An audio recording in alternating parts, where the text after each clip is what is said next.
Efa miditra tsikelikely eo anatin'ny vanim-potoanan'ny ririnina isika, izany hoe vanim-potoana mampangatsiaka ny andro ny fanazavan'ny tendrareo teo anivon'ny sampana mpaminavina ny mety toetrandro, raha ny toetrandro amin'ny vanim-potoanan'ny Paska indray kosa dia ahitana fiakarany mari-pana ho amin'izany fotoana izany.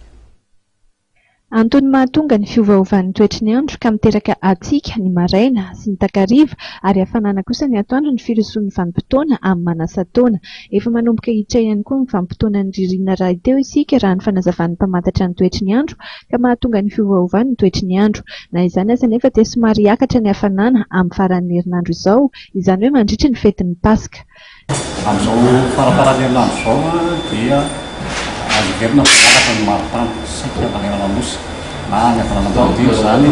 na ny hafanana amin'ny tena zantsika amin'io faran'ny herinandro mahatraka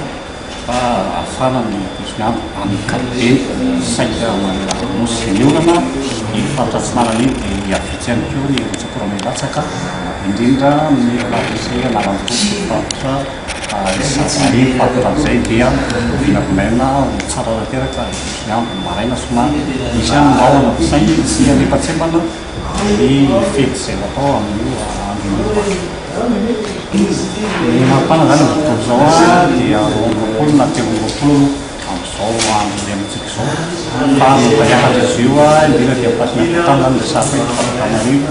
izay mety tapaka natany amin'ny 5 na 9 degré celsius ny hafanana ambony fa ny hafanana ambany indrindra dia manodidina ny 5 na 7 ny ambany indrindra vinavinaina izy hiakatra ny 9 degré celsius ihany, izany hoe tena mafana kely toetriny andro amboarina tamin'ny herinandro lasa Na dia ao anatin'ny vanim-potoanan'ny manasa-taona azy isika amin'izao fotoana izao dia tsy midika hoe tsy hisy intsony ny orana na ny rivo-doza raha nambaran'ireo mpamantatra ny toetry ny andro hatrany. Ny firosoana makany amin'ny vanim-potoanan'ny ririnina amin'izao fotoana izao hatrany ireo tompon'andraikitra dia tsy manakana velively ny mety hisian'ny orana na ny rivo-doza. Raha ny fantatra hatrany dia ny atsika aloha izao no hibahan-toerana satria efa miroso tsikelikely amin'izany isika izay hanomboka hitoetra amin'ny volana Mey.